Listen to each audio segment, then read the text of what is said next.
নমস্কাৰ। আজি হাইস্কুল শিক্ষান্ত পৰীক্ষাৰ ফলাফল ঘোষণা কৰা হ'ল।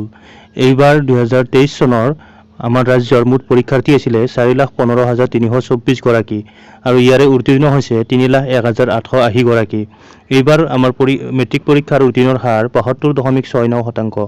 ফলাফলৰ শীৰ্ষস্থানত আছে চিৰাং জিলা। চিৰাং জিলাৰ উত্তীৰ্ণৰ হাৰ 88.68%।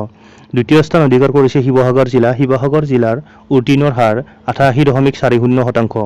তৃতীয় স্থানত ডিমা হাছাও জিলা। উত্তীৰ্ণৰ হাৰ 88.02%।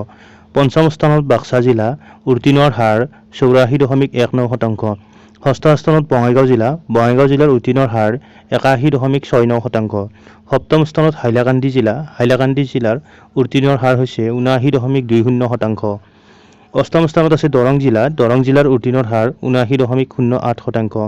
নৱম স্থানত মাজুলী জিলা আৰু ইয়াৰে উত্তীৰ্ণৰ হাৰ 78.59%। দশম স্থানত চৰাইদেউ জিলা আৰু চৰাইদেউ জিলাৰ উত্তীৰ্ণৰ হাৰ হৈছে 78.35%। ধন্যবাদ।